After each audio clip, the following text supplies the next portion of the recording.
કાયમ પંથ જ્ઞાન સંપ્રદાયની અંદર આપણે એક થોડી વાત જે કર્મની જે આપણે વાત છે એ થોડી કરવા માગીએ છીએ. અને કર્મ સાથે કર્મ બંધન જે પ્રમાણે છઠ્ઠી પૂંજાય છે એમાં આપણે બાળક જન્મે પછી 100 દિવસે એને વિધિ લેખ લખાય છે એવું આપણે માન્યતા છે. તો કે નાની વાર્તા છે. તો કે બ્રાહ્મણ હોય છે. બ્રાહ્મણ ખૂબ વિદ્વાન અને જાણકાર હોય છે અને એ વિધિ વિધાન કાર્યો કર્મકાંડ ક્રિયા કરે છે અને ઘણો લાંબો સમય થઈ જાય ત્યારે એને ઘરે પુત્રનો જન્મ થાય છે.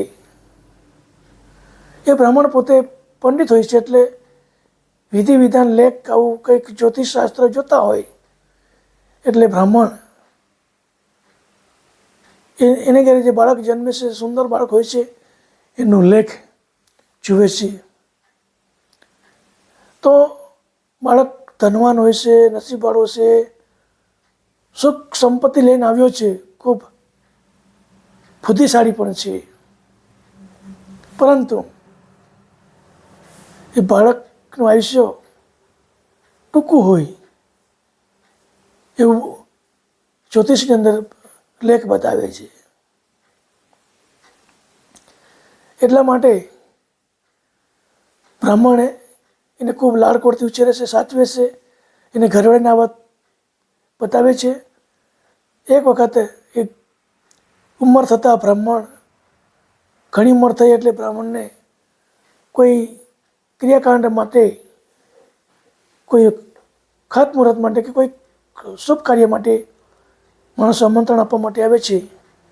બ્રાહ્મણ કાલાવાલા કરીને ના પાડે છે કે હવે મારાથી ના થાય, આટલી દૂર ના આવી શકાય. પણ છતાં આવનાર વ્યક્તિ માનતા નથી ત્યારે એ લોકોની વાતને માન્ય રાખીને બ્રાહ્મણ જે તે સમય તારીખ તિથિ આપી હોય ત્યારે ત્યાં જવા તૈયાર થાય છે.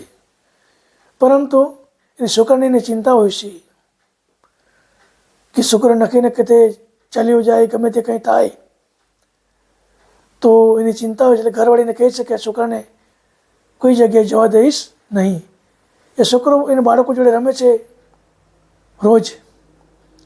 અને બ્રાહ્મણ વિધિ વિધાન માટે બહાર ગામ જાય છે, 1-2 દિવસ રોકાવાનું થાય છે.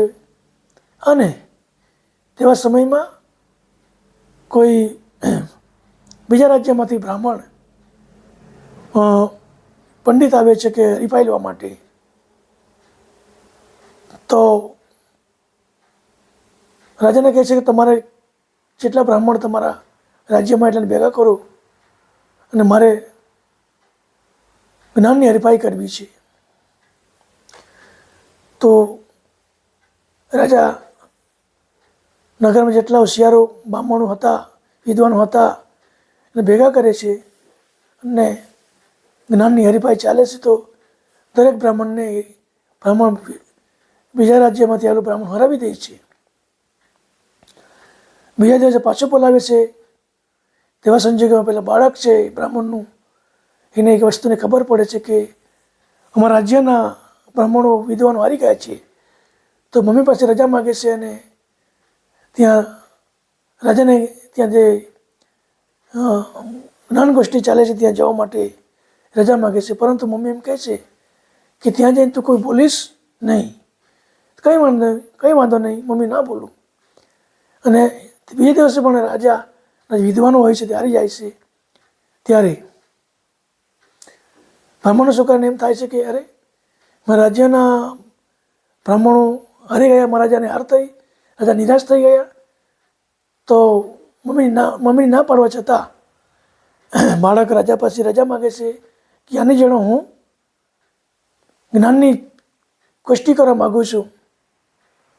તો આમ બી રાજા હારી ગયા હતા ત્યારે રાજા પછી રજા આપે છે છોકરાને. છોકરો આવનાર બ્રાહ્મણ સાથે ચર્ચામાં ઉતરે છે અને આવેલા વિદ્વાનને હરાવી દે છે. પરંતુ રાજાના ઘરે જ્યારે સભા પેટી હોય ત્યાં ઝરૂખાની અંદરથી જે કંઈ ચર્ચા થતી હોય તે જોવા માટેની વ્યવસ્થા કરેલી છે હોય છે. ત્યાંથી રાણી અને એની કુંવરી એ આખી વસ્તુ જોતા હોય છે. ત્યારે છોકરો જ્યારે પેલાને હરાવી દે છે બ્રાહ્મણને, ત્યારે રાજકુંવરી એમ નક્કી કરે છે કે પરણીશ તો બ્રાહ્મણના છોકરાને પરણીશ, ન કરતો જીવનમાં કદી પરણીશ નહીં. આવો નિર્ણય લે છે. રાણીને પણ આ છોકરો ખૂબ ગમે છે અને જ્યારે પછી રાજા પાસે રજા માગીને છોકરીને પોતાના ઘેર જાય છે. રાણી એ વાત કન્યાને કરે છે રાજકુંવરીને. તે રાજકુંવરી કહે છે કે હે માતા, હું તો આ વિદ્વાન જે છોકરો છે એને પરણી ચૂક્યો છું મનોમન. પરણીશ તો એને નહીં તો જીવનમાં કોઈને પરણીશ નહીં. હવે વચનમાં મેં બાંધી લીધું છે. તો એવા સંજોગોમાં રાણી લાડુ બનાવે છે. લાડુની અંદર એક માણસને મોકલે છે છોકરાને ઘરે